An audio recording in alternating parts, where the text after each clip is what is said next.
1 Samuel capítulo 2.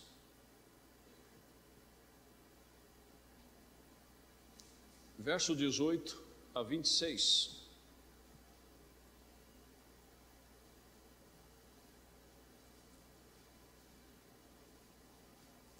Primeira Samuel capítulo 2, verso 18 a 26. Vamos ler? Os que não encontraram, fica atento à leitura, depois você poderá ler em casa. Porém Samuel ministrava perante o Senhor, sendo ainda jovem, vestido com um éfode de linho.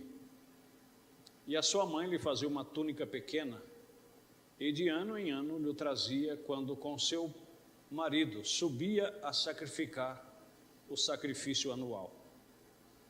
E Eli abençoava Eucana e a sua mulher, e dizia: o Senhor te dê semente desta mulher, pela petição que fez ao Senhor.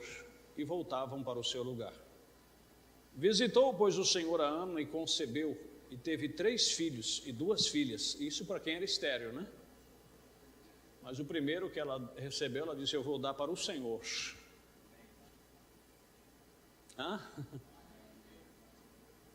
Visitou, pois, o Senhor a Ana, e concebeu, e teve 3 filhos e 2 filhas. E o jovem Samuel crescia diante do Senhor.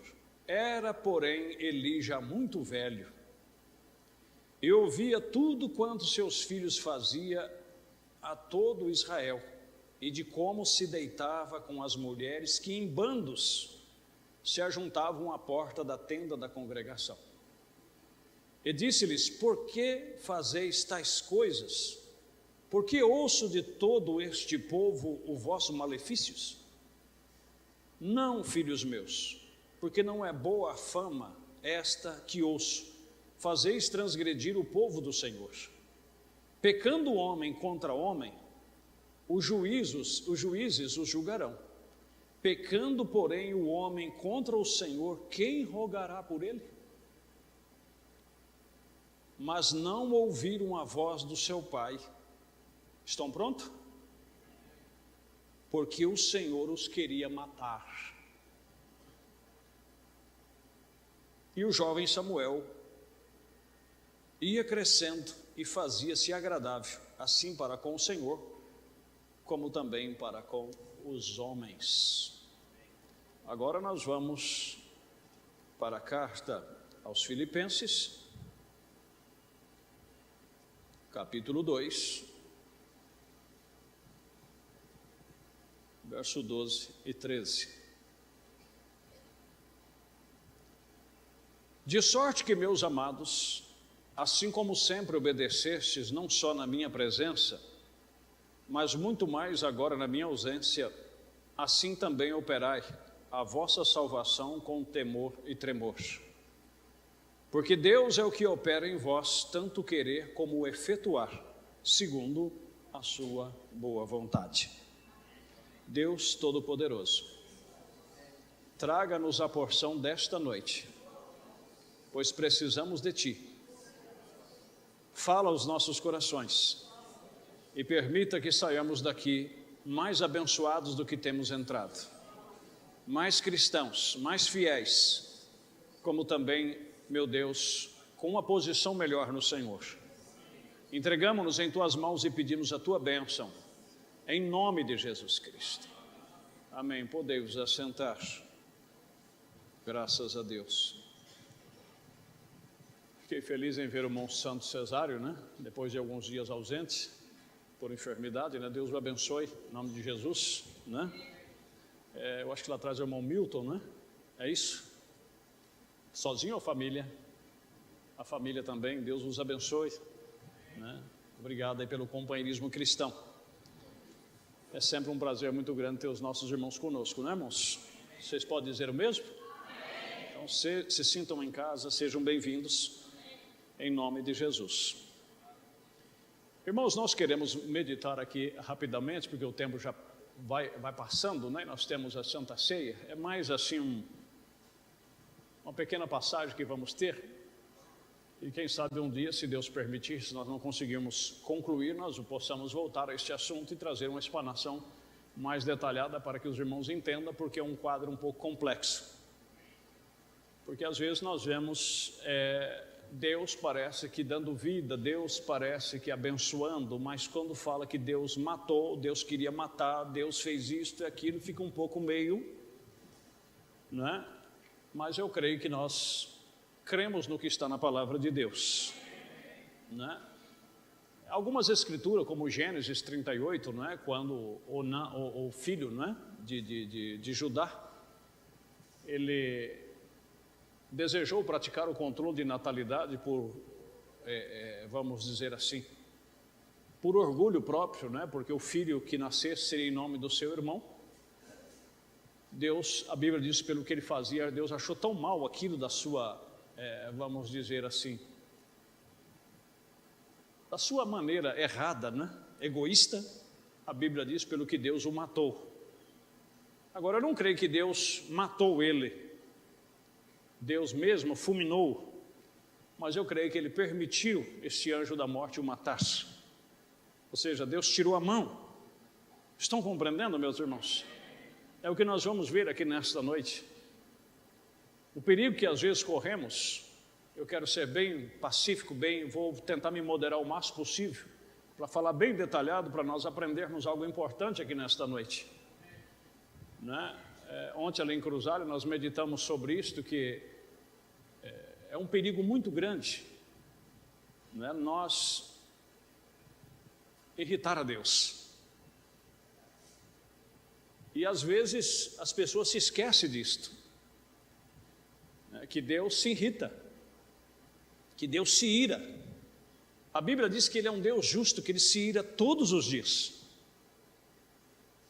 pois Deus não suporta ver certas coisas sendo feitas, e Ele só não descarrega de uma maneira tremenda sobre a terra por causa do sacrifício do Calvário. E principalmente quando se trata com cada um de nós, quando nós temos um sangue aplicado sobre nós. Mas tem coisas que vai um pouco além, e aí Deus termina se irritando contra nós, e Ele permite que Satanás nos ataque. A primeira coisa mais importante, baseada na mensagem do pastor do Redil, o profeta, diz que se eu fui batizado em um nome do Senhor Jesus Cristo, e eu estou em comunhão com a palavra, até onde está o meu conhecimento, em comunhão, quando eu falo comunhão, como nessa noite nós vamos tomar a ceia, a comunhão não significa comer do pão e do vinho. Às vezes chamamos isso de comunhão, mas se você for ver em Atos capítulo 2, diz assim: e perseveravam na comunhão e no partir do pão. Então primeiro vem a comunhão, e essa comunhão é a comunhão com Deus. Quer dizer, comunhão quer ter companheirismo, comunhão é conversar, comunhão é dialogar.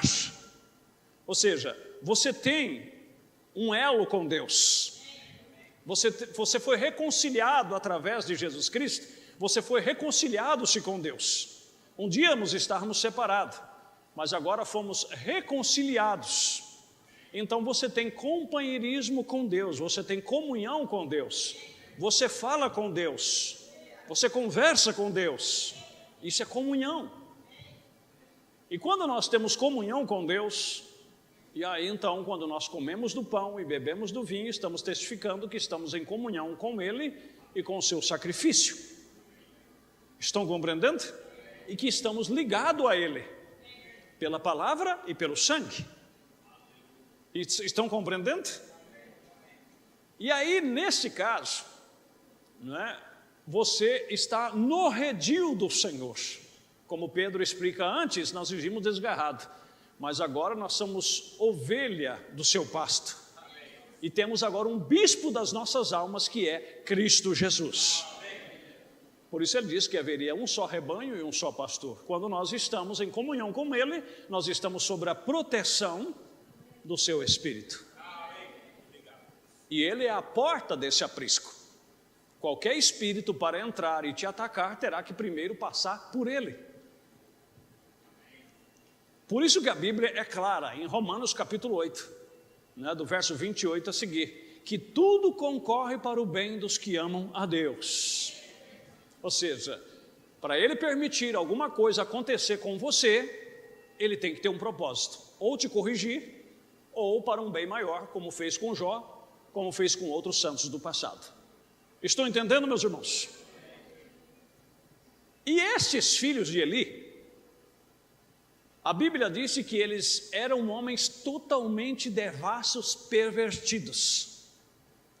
Primeiro, como tinha costume, depois que oferecia o sacrifício, o sacerdote e os filhos do sacerdote tinham direito ao sacrifício, a comer do sacrifício, mas depois que se oferecesse.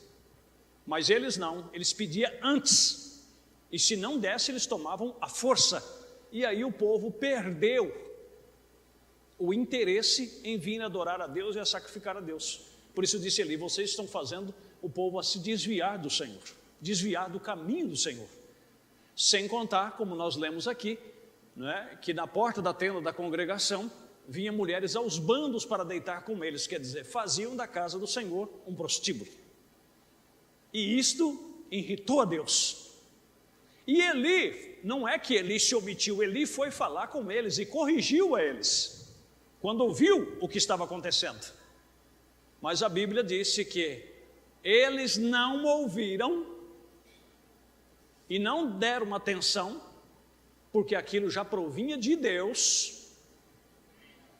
É essa parte delicada que nós vamos entrar, porque ele queria os matar. Ou seja, eles tinham cruzado um limite, a qual Deus permitiu que a correção entrasse no ouvido e saísse no outro, porque Deus queria matar eles. Eu falei que era delicado. Ah, mas e por que Deus, se Deus é amor, por que Deus não permitiu que eles ouvissem e se arrependessem, irmãos? A Bíblia, no Novo Testamento, diz hoje: se ouvirdes hoje a voz do Senhor, não endureça o teu coração. Estão compreendendo? Não irrite a Deus. Eu disse algo aqui na sexta-feira e eu quero dar uma corrigida, não uma corrigida, dar uma sequência no que eu disse aqui, que eu não dependo de ninguém. A questão não é dizer assim que eu sou o todo suficiente, não é isto. Entenderam? Eu dependo da oração de cada santo, de cada filho e de filha de Deus. Estarei lá pela graça e pela misericórdia. Por ela eu creio que Deus vai me conceder que eu chego lá. Que eu chegue lá. E você também. O profeta cria assim. Eu dependo do companheirismo de cada ministro, de cada irmão em Cristo Jesus, no Espírito Santo. E da ajuda. Ajuda até no conhecimento, ajuda na exortação. Se você me vê em alguma coisa que é contrária à palavra, você pode me ajudar. Agora, o que eu disse que eu não dependo de ninguém é relativamente quando eu tenho que tomar as minhas decisões mediante o que Deus pede que eu faça. Eu não posso depender da influência de quem quer que seja para mim tomar uma decisão. A opinião desse ou daquele. Se Deus me mostrou dentro da palavra a maneira que eu tenho que me posicionar, eu tenho que me posicionar. Se isso vai contrariar a maioria, não tem problema. Se isso, por quê, meus irmãos? Se Deus é por nós, quem será contra nós?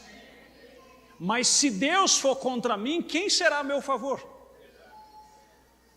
Foi isso que ele disse aqui para os seus filhos. Pecando o homem com o homem, só retorna um pouquinho, fazendo um favor. Pecando o homem com o homem, homem contra homem, os juízes vão julgar. Mas se o homem peca contra Deus, quem vai poder rogar por ele? Como que dizendo: Senhor, não faça mal para ele, se Deus intentou fazer um mal. Aí você diz: ué, mas Deus não ouve. Irmãos, tem coisa que Deus nem quer que você ore.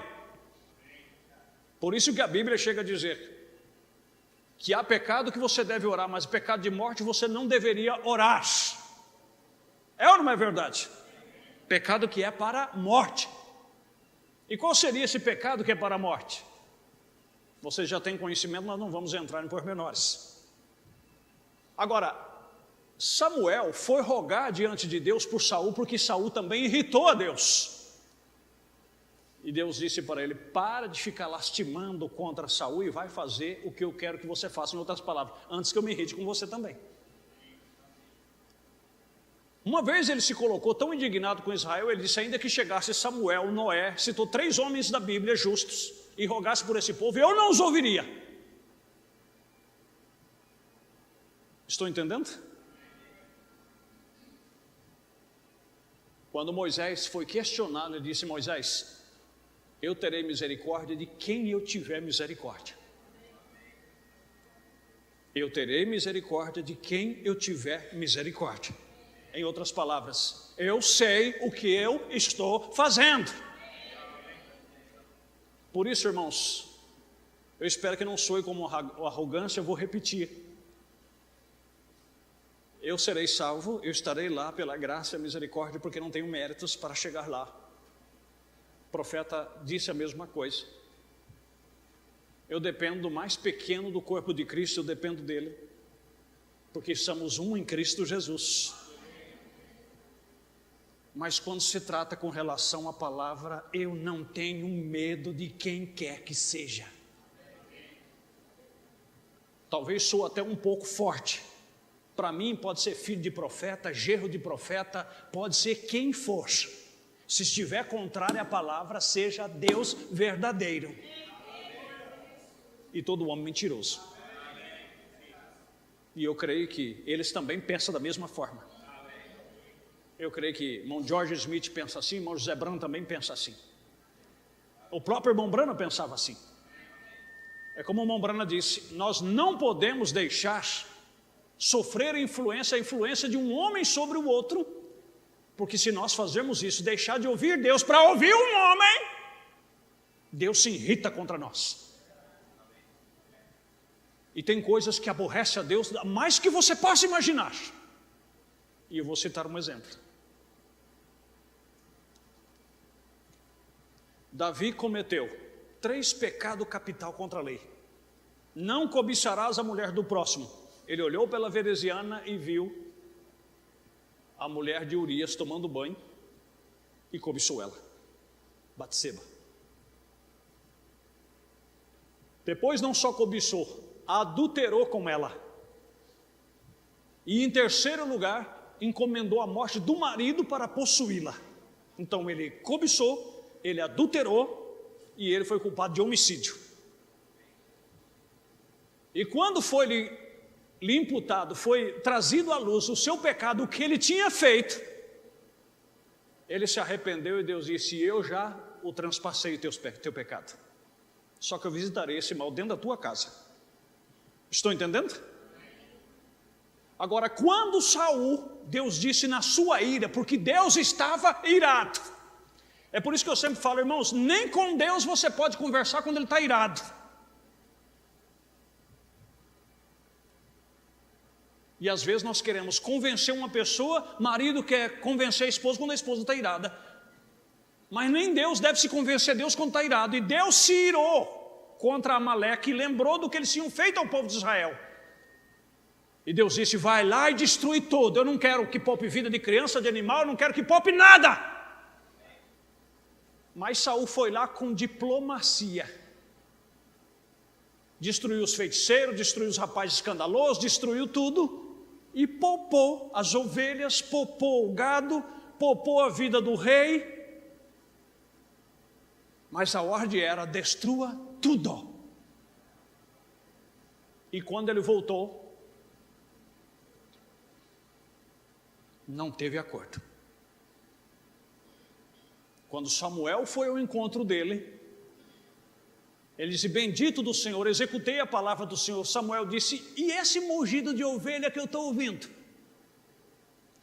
O povo perdoou o melhor do interdito para oferecer ao Senhor teu Deus em Gigal. Ele disse: oferecer para Deus? Essa não é a hora de oferecer nada para Deus. Isso seria a hora para executar a palavra de Deus. Tem coisa, irmãos, que está nítido aqui, que está claro, mas você quer jejuar, você quer buscar a Deus e se irrita a Deus. Deus disse para Balaão: vai lá, não vai lá com esse povo, eles querem amaldiçoar quem eu abençoei. Eles querem amaldiçoar quem eu abençoei, não vai lá. Mas Balaão, por causa da sua popularidade, aquele jeitinho de querer estar dos dois lados ao mesmo tempo, o povo chegou e disse: Balaão disse: eu não vou. Mas por que você não vai? Não, Deus disse para mim não ir. Aí Amaleque conhecia a fraqueza dele, mandou gente mais honrada ainda, gente de fama, generais, por certo com as estrelas condecoradas. Ele disse: mas Balaão, não estou entendendo. Vamos lá, meu amigo, espera aí que eu vou orar para ver o que o Senhor diz. Ele já tinha dito. Isso irrita Deus, isso provoca Deus. Ele disse: espera que eu vou orar mais esta noite para ver o que Deus diz. Quando ele for orar, Deus disse: vai, pode ir. Oh, Senhor, obrigado. Ele disse: obrigado, você vai ver o que vai acontecer.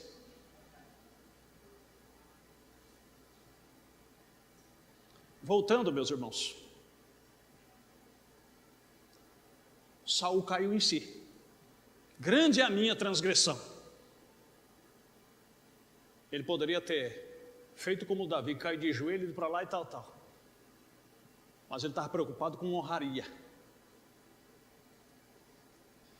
Ele disse para Saul, para Samuel: mas pelo menos sobe comigo e me honra diante do povo. Porque ele era o ex-juiz e era o vidente da nação. Irmãos, pelo amor de Deus, dá honra a quem merece honra. Considera o teu irmão superior a você mesmo.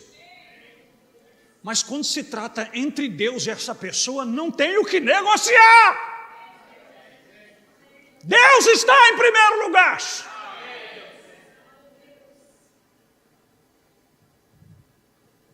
Samuel disse: eu não vou.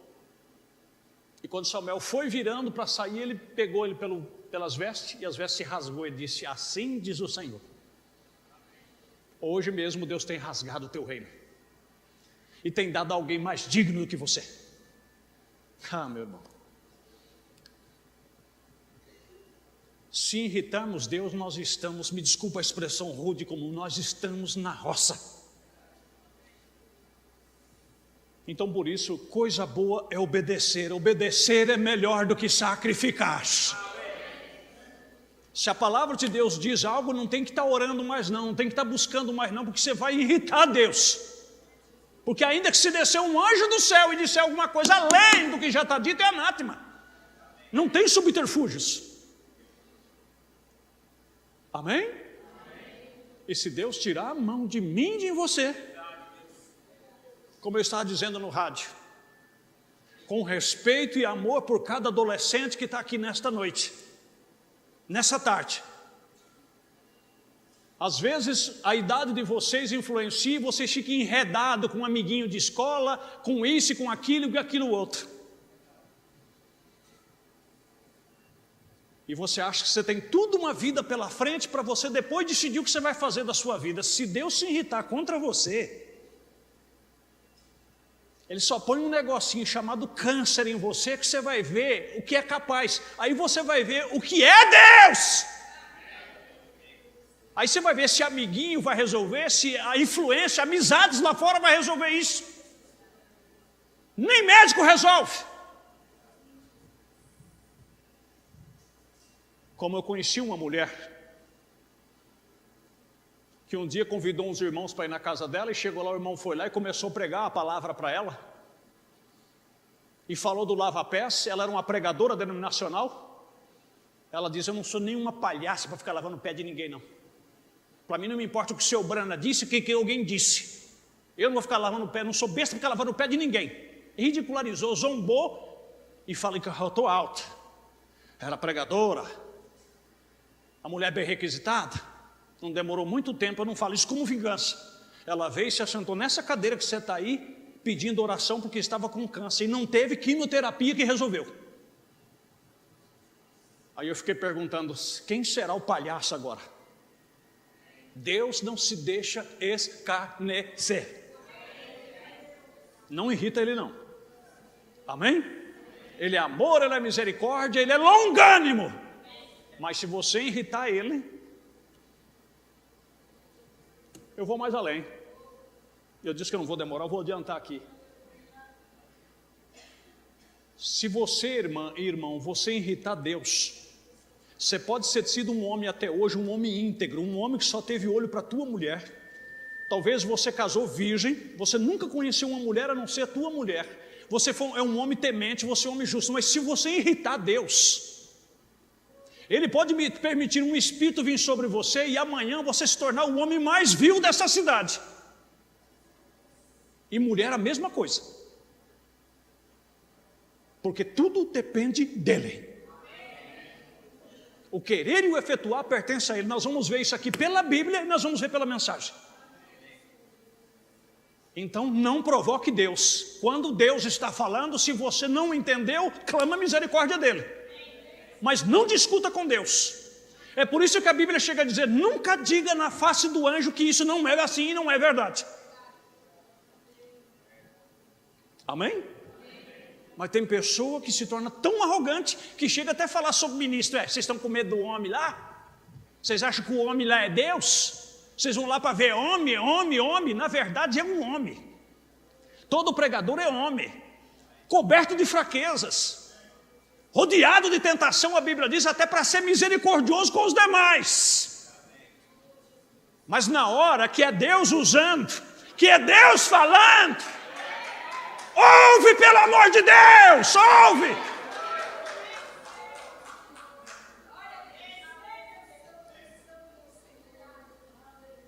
Ou então a coisa complica.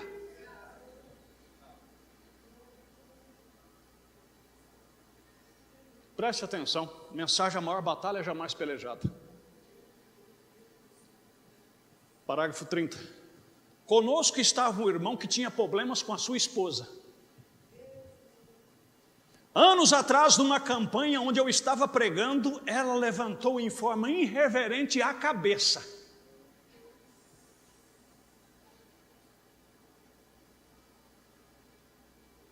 Deus tem misericórdia. Mas tem gente que não obedece ordem de igreja, ele não obedece norma, ele é irreverente, ele é indomável. Às vezes o culto está correndo, ele vai lá para o bebedouro e fica circulando e conversa com um aqui, conversa com outro ali. Não provoque Deus, pelo amor de Deus, não provoque Deus. Que ordem de igreja o quê? Que não sei o quê. Irmãos, o temor a Deus é o princípio da sabedoria. Numa campanha onde estava pregando, ela levantou em forma reverente a cabeça quando havia pedido à congregação que inclinasse as suas cabeças. Porque na plataforma estava uma mulher na qual morava um espírito maligno, a qual não queria sair dela. Então, esta senhora irreverentemente levantou a cabeça no mesmo instante em que o espírito maligno saiu da mulher que estava na plataforma e entrou nela. Isso já faz como que 14 anos. Essa mulher tem estado numa condição tão lamentável que, às vezes, por estar tão enferma da mente, tem feito coisas que não são corretas. Por exemplo, deixou seu esposo e se casou com outro. Não obstante e ainda estar unida a ele, e logo dizer que nem se recorda que havia feito. Trataram de examiná-la para ver se sofria de amnésia e encontraram que não era isso. Era, pois, um espírito. Essa mulher era nossa amiga íntima. Porém, desde essa noite em diante, ela me odiou totalmente. Aí diz o profeta: logo você pode ver a causa. Estão entendendo, meus irmãos? Você ama o seu pastor, você ama a sua igreja. E se um espírito te tomar, você se torna inimigo. Até parece que a igreja aqui é um inferno, até parece que o pastor é o demônio. Misericórdia, eu não ponho meus pés nunca mais lá, porque não sei. E antes amava. O que é isso? É o diabo. Porque ainda que fôssemos inimigos, nós estamos dispostos até a amar os nossos inimigos. Agora imagine você quando não é. Estão compreendendo? Aí você diz, Bíblia, pastor Paulo, Bíblia. Então vamos lá, eu acho que está até aqui a referência, para ganharmos tempo.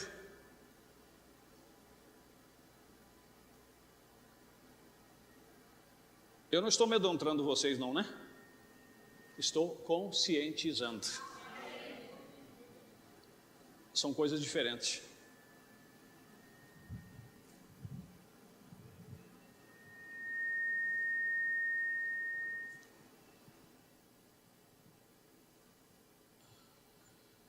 Romanos capítulo 1, verso 28 diz assim: e como eles não se importaram de ter conhecimento de Deus, assim Deus entregou a um sentimento perverso. Você não tinha esse sentimento, de uma hora para outra esse sentimento se apossou de você e tomou você.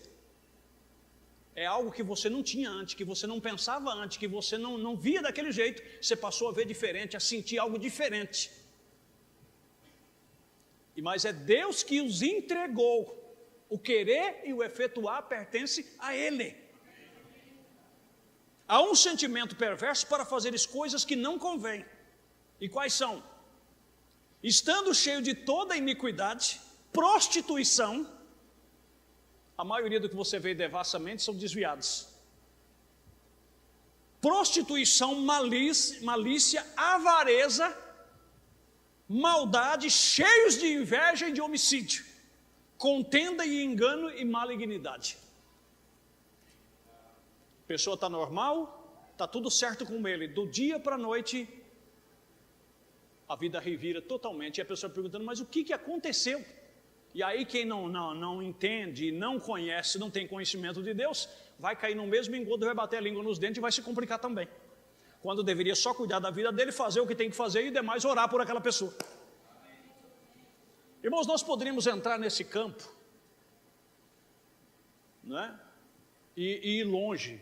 Aquela moça que estava também na convenção, na porta da igreja, que era filha de diácono. Irmãos, quando Deus quer tratar, Ele trata com mulher de pastor, Ele trata com filho de mulher de diácono, nós aqui dentro não tem mulher de diácono, mulher de pastor, não tem mulher do irmão fulano, do irmão ciclano, aqui dentro somos ovelhas de Cristo Jesus. E Deus, quando vai falar, fala com todo mundo no mesmo nível, Ele não olha com quem, Ele é Deus. Estão entendendo? Às vezes me vem algo aqui para me pregar que me corta em pedaços, mas eu digo, Senhor, eu também tenho que entrar na norma. Quando eu caio em si, eu estou pregando para mim mesmo, mas louvado seja Deus. E essa mocinha era filha de um diácono, e ela estava lá. E de repente a irmã Brana viu uma nuvem negra que voou para o lado dela e pairou sobre ela. E Deus disse, chama ela. Ele disse, você moça aí que está na porta, Jesus está te chamando nesta noite. Eu gostaria que você viesse até o altar, eu desejaria oferecer uma oração por você. E ela embirrou, ficou corada, ele insistiu, e todo mundo olhando, e ela ficou lá. Mas ela não se contentou. Quando terminou o culto, todo mundo, Deus te abençoe, irmã Brana, Deus te abençoe, irmã Brana, Deus te abençoe, irmã Brana, Deus te abençoe, irmã Brana. Ela foi se esquivando, até que se pôde parar com ele, e apertou a mão dele. E disse, eu queria pedir um favor para o senhor. Ele disse, sim. Ele disse, senhor, nunca mais me faça passar uma vergonha daquela. Ele disse, filha, Jesus estava te chamando. Ele disse, olha, se eu quiser saber alguma coisa de Bíblia e sobre Deus, meu pai é o diácono da igreja, eu vou até ele, não precisa do senhor me dizer o que Deus tem para fazer para mim. Meu pai tem suficiente conhecimento para nós todos, não precisa do senhor estar falando o que eu tenho que fazer. Não, eu só te pedi porque Deus, não, assunto encerrado, virou as costas e saiu. Branham baixou a cabeça e foi embora. Anos se passaram.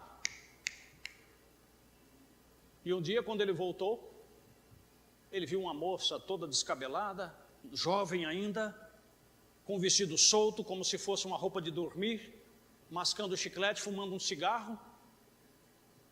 E ela, quando viu o irmão Branham, reconheceu. O irmão Branham não o reconheceu.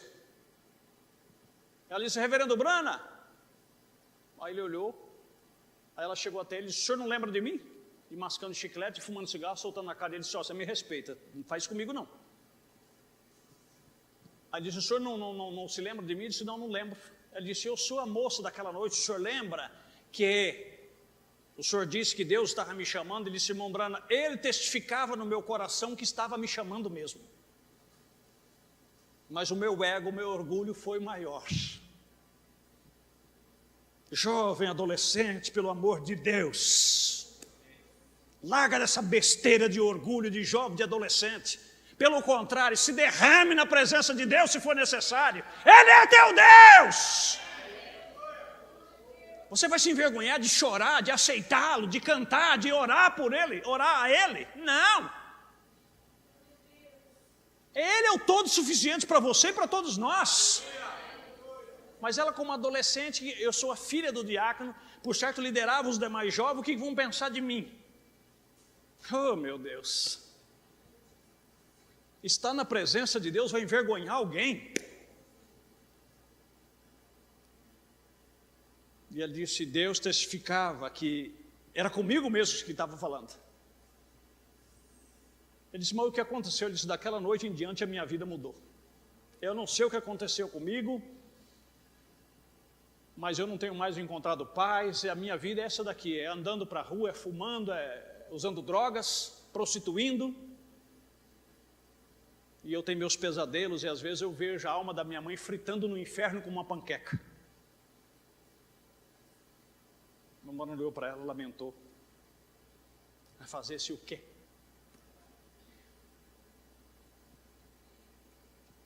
E como eles não se importaram de ter conhecimento de Deus, se Ele quer um encontro com você, aceite-o. Não endureça o teu coração. Não provoque-lhe a ira. Assim Deus os entregou a um sentimento perverso, para fazerem coisas que não convêm. Deus pode, irmão, mudar o meu coração de uma hora para outra. Tanto para o bem como para o mal. Sabia disto?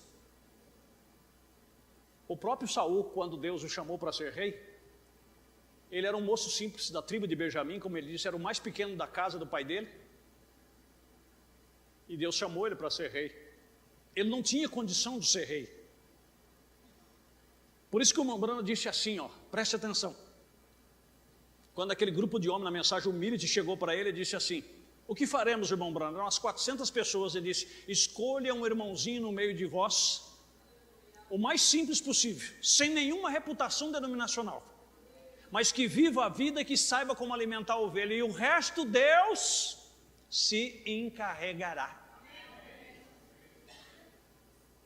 Porque a capacidade vem de Deus.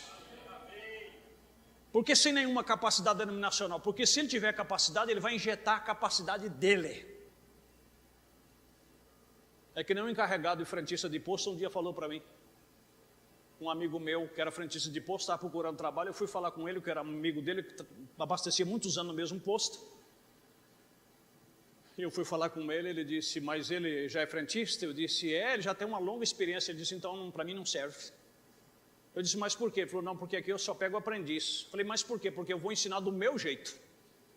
Se ele vem de lá para cá, ele vem todo já modelado e ele vai querer trabalhar do jeito dele. E aqui tem que trabalhar do meu jeito. E Deus tem um jeito. E Deus quer ensinar os seus filhos do seu jeito. Então, se Ele falar com você, ouça. É isso que eu te digo, nós dependemos um do outro, somos irmãos em Cristo Jesus, mas quando se trata entre nós e Deus, saia da frente, deixa Deus. A Bíblia diz assim, em 1 Samuel, capítulo 10, verso 9: sucedeu, pois que virando ele as costas para partir de Samuel, falando de Saul, Deus lhe mudou o coração em outro. E todos aqueles sinais aconteceram aquele mesmo dia. Samuel falou com ele, ungiu ele como rei. Quando ele virou o rosto, Deus mudou o coração dele. Ele passou a ver as coisas totalmente diferentes do que ele via. A unção de Deus veio sobre ele. Por isso a Bíblia diz, não toqueis nos meus ungidos. Porque a partir dali a unção de Deus está ali. E aí agora é Deus que vai fazer. Se foi Deus que chamou. Isso não te dá alegria no coração? Por isso não tenha medo para vir a Cristo. Se Ele está te chamando, aqueles que Ele antes conheceu, Ele predestinou. Aquele que Ele predestinou, Ele chamou. Então se Deus está te chamando, não importa quem você era. Se você vir e é Ele que está te chamando, Ele vai mudar o seu modo de ver. Ele vai mudar a sua maneira de viver e de entender as coisas. Porque você nasce do Espírito Santo, você passa a ver o reino dos céus. É uma outra visão. Estão entendendo? Paulo até ali via como um fariseu. Daquele dia em diante ele ficou cego por 3 dias para começar a ver diferente. Jacó era trapaceiro, fazia trapaças, enganou seu irmão, enganou seu sogro, tirou quase toda a riqueza do sogro. É ou não é verdade? Mas quando ele encontrou com o anjo, Deus mudou o andar dele. Feriu o nervo dele. E ele passou a manquejar. E Deus pode mudar você também. Ele não vai tocar no seu nervo, mas Ele vai tocar no seu sentimento. E pode fazer você andar diferente da agora em diante. A ver diferente. Podemos pegar uma lista de homens que Deus mudou a maneira deles. Entenderam? Talvez Isaías fosse muito moralista, né? E Deus fez ele profetizar 3 anos nu no meio do povo. Você já pensou nisso? Deus às vezes tem uns pedidos estranhos, não tem? Ei, Jesus. Mas vamos ver aqui que tem mais coisa para nós. Só mais uns minutinhos e eu já libero vocês. Na mensagem Uma Libertação Total, parágrafo 17, 18, 19, o profeta diz: nós estávamos falando outra manhã a respeito de um pequeno pregador que conhecemos, que costumava descer e orar pelos enfermos e tudo mais. E ele foi e orou por uma pessoa no hospital em Louisville, um caso de tuberculose, e a senhora morreu. O pequeno companheiro disse: bem, não há necessidade. Deus, não há nenhum Deus. Ele guardaria sua palavra, disse. Eu ungi justamente como a Bíblia diz. Se ele não guarda a sua palavra, ele não é Deus, disse. É simplesmente um livro. Agora, aquilo parecia ser assim. Se você não conhecesse a Deus, aquilo é parte das Escrituras. Mas não é toda a Escritura. Isso está sobre a base da fé do indivíduo. Amém? Vê? E eu disse para minha esposa: há tantas coisas que têm acontecido, que eu simplesmente sei que há. Eu não sei o que acontecerá comigo no fim. Talvez eu possa ir pelo mesmo caminho, se Deus tirar a sua mão de misericórdia de mim. Eu irei pelo mesmo caminho. Mas se tão somente Ele me conservar sua mão de misericórdia e de orientação sobre mim, eu seguirei em frente. Esse é o segredo. Mas às vezes nós batemos no peito: não, comigo não, irmão. Comigo, rapaz, você está nas mãos dele. O querer efetuar pertence a Ele. Deus quer que nós andemos humildemente diante dele. Amém? Um super sentido. Agora você vai ver que até a nossa morte, para nós morrer, Deus tem que tirar a mão um pouco. Você pensa que só foi Jesus que Ele abandonou? Na hora da morte, que Ele disse: Deus meu, por que me desamparaste? Até eu e você, para morrer, Deus tem que nos desamparar um pouco. A mensagem, um super sentido, parágrafo 30. Agora, isso só se for a vontade do Senhor. Se não, eu estarei disposto a ir a qualquer parte, qualquer lugar. Não importa onde seja, eu quero ir, mas quando eu puder permanecer de pé neste pó da terra da qual Deus me colocou, eu quero pregar as suas inescrutáveis riquezas e que a morte me tire deste corpo. Esta é a minha determinação, pela graça de Deus. Se Ele me ajudar, se Ele tirar a sua mão de sobre mim, o diabo me matará. Entenderam agora? Pelo que o Senhor os queria matar. Ou seja, o Senhor queria tirar a mão de sobre eles para o diabo matar. Captaram agora? Se Ele tirar a sua mão de sobre mim, o diabo me matará. Assim vocês somente orem para que Deus mantenha a sua mão de misericórdia sobre mim. Que Deus vos abençoe em nome de Jesus. Ponhamos-nos de pé. Eu disse que não ia gritar, mas não teve jeito, gritei, né? Mas que seja para a glória de Deus. Levante a sua mão. Não esteja amedrontado aqui nesta noite. Não se sinta intimidado, mas orientado, avisado pelo nosso Deus. Deus Todo-Poderoso, somos teus filhos. E não queremos estar como amedrontados, mas com temor, com respeito. E queremos estar atento à tua voz. Que quando o Senhor dizer vai, nós vamos. Quando o Senhor diz fica, nós ficamos. Que nós estejamos atentos à tua palavra. E que nós sejamos guardados de te irritar. Porque tu és um Deus justo que se ira todos os dias. Então tenha misericórdia de nós, mantenha tuas mãos sobre nós. Porque se o Senhor tirar, Satanás irá cirandar com qualquer um de nós. Mas mantenha tuas mãos de graça e de misericórdia. Ajuda meu irmão, minha irmã, os nossos jovens adolescentes. Meu Deus, porque a nossa vida é apenas um fio em tuas mãos. Se o Senhor quiser tirar qualquer um de nós aqui nesta noite, é só puxar a mão para cima. E Satanás estará disposto com prazer de nos ceifar. Ou de colocar em nós um tumor maligno. Ou qualquer coisa que nos fará perecer. Que fará com que nós venhamos, mais cedo ou mais tarde, chegar ao sepulcro, prematuramente. Quando o Senhor determinou que vivêssemos 70 anos, mas às vezes, por tua permissão, muitos de nós vamos antes, porque tudo está em tuas mãos.